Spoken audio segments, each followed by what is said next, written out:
What's up? It's Golden Adam here, and as promised, we're doing a video on our biggest creator modular building, the Brick Bank. Let's go ahead and start with the outside. I love the little details in here. You can see those things are little cupcake toppings with studs on the top. There's a giant minifigure, some old Prince of Persia claw hands, and two Chima wings flanking and making a really cool sort of engraved statue thing, like you might see on an actual bank.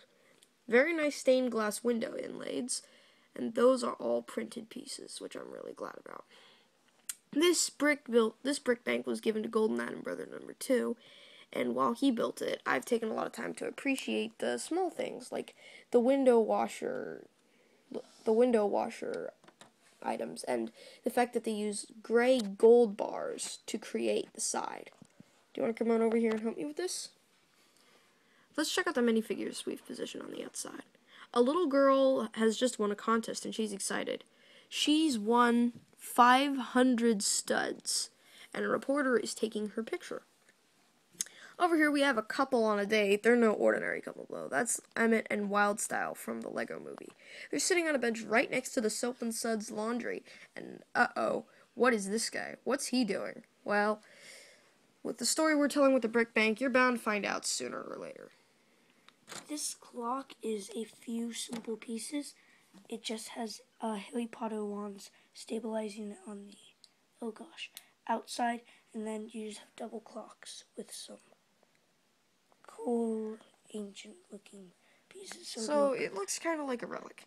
I'm going to continue on the outside where we have some very relatively new-looking pieces. We have those in the Temple of Erjitsu. This time they're in black.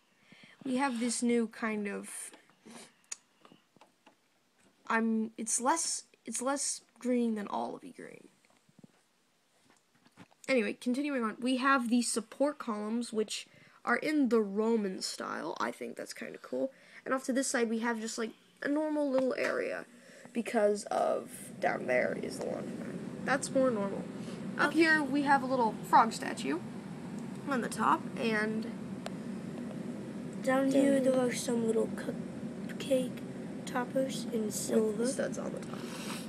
Now moving over to this side and going up, this is the balustrade topping it. You'll notice that that's a Lego shield with 2 Lego elf keys on the inside. And over here, we have a bunch of grappling hooks, formatting the inside and giving it a little bit of a regal touch. Now up top, we're going to do all the outside first, is also pretty cool. We have a very dramatic looking skylight, a little entrance to the top, and another robber feeding the rope down a chute. He's also got a diamond right there. I wonder what he's planning. Well, when we see the interior functions, we'll be able to find out. Alright, let's peel off the first 2 layers and get to work. And in addition, these are little silver. Yeah, the little silver gold bars. The skylight will just come off to reveal the chandelier. We'll talk about the chandelier later on the 3rd floor. So, like in our modular buildings, but slightly cleaner, floors 1 and 2 come right out. And it does take a while. At the robbers. This is our iconic robber. We've played with him for a very long time. His name is Brick Daddy, and he's kind of notorious for robbing the shopping mall. This is his new henchman. You can see we've added a Lego Ninjago mask. This came with the set, however. It was the creator's intention to make the reporter the bad guy. Why would they do that? I don't know. Maybe she had a nefarious past. Maybe the camera is just for scoping the exterior. We'll never know, will we?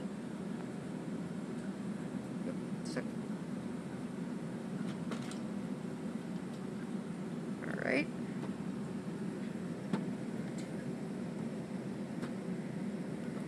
And the top comes off. Alright, let's take a look inside. We have a bank teller getting ready to make the adjustments to their accounts people need. Let's take a closer look at her. That hair is a piece we don't currently have in any other style, shape, or format, so we're very lucky we have her. Inside is a very intricate pattern of Nexonite shields. If you're following the Nexonite sets, we might be doing some reviews on Nexonites relatively soon, but these are our first Nexonite shields, and they're just in plain blue and gray. The stairs kind of curve, revealing a topper, and up they go to the 2nd floor. We'll talk about that later. over here to the coin laundromat, this little shaft comes up. And I bet you're wondering, what is a little shaft like that going to do? This bottom part swings all the way open. That's why Brick Daddy and his henchmen had people going down it. They can swing down here, and they'll land right on top of that, where they can work their magic. Sorry, that's a Jangbricks quote. And open this up and reveal the hidden stacks of cash. Also, there's a few gold coins spilling out onto the floor. Maybe they'll grab those on their way out. Now, this door does not come open. It's a very simple lock. All you have to do is turn it up, and then it will open, but it's a functional Lego lock. Now, over here, we have a little bit of laundry. There's a little bottle of laundry detergent and 4 pay-on washing machines. But this washing machine is a little bit different. The washing machine that says it's already loaded with a red dot on it, the money that you put into the washing machine comes out the back end into these little bars. And there's the machine, which proves that the back of the washing machine leads into the bank. That's a very interesting play function. Not many people use the modular buildings as, like, playthings, but I think that that's kind of the cool aspect. They put so much cool stuff in here, it's hard not to want to play with them. Alright, let's go ahead and take a look at the second floor.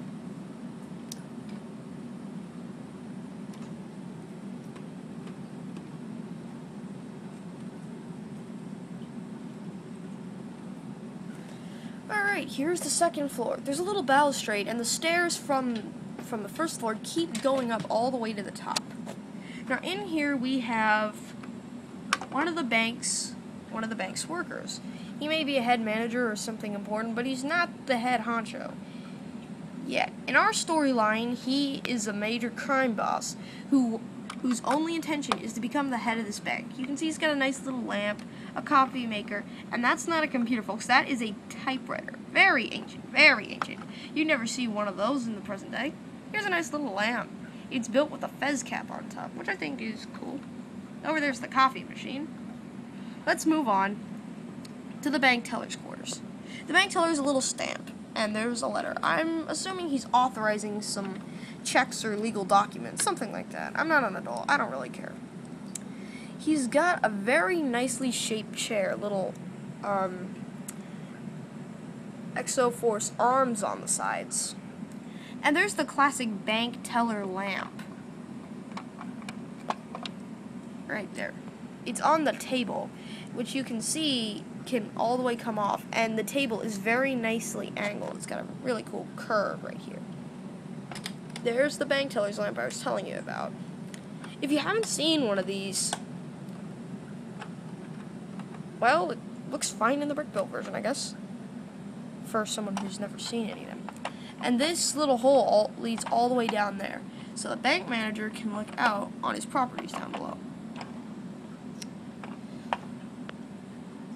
I think that's it for floor number 2, except for the fact that right here we have a portrait of probably his grandfather, the owner, and another connecting shaft leading all the way down to the bank vault. So this really was designed to play with. That's going to take a couple of seconds. But finally we have floor number 3. Let's turn this upside down for a second. And I'm going to hold this up. This is a brick-built chandelier. It hangs down from the bottom, so all the people at the bottom can look up and see a giant chandelier hanging precariously over their heads. It's very cool. Just a bunch of black lightsaber pieces with arms and diamonds on the very ends. Go ahead and put that back in there. And it obeys the laws of gravity, too. So once you turn it over, it'll go right back up. Or so they said in the instruction manual. I don't know. I don't really read those things except for how to build it. We've already discussed most of the tops. There's not much to see here, but this is where the stairs finally lead. And up here is the ventilation shaft where the robbers are going to do robbing.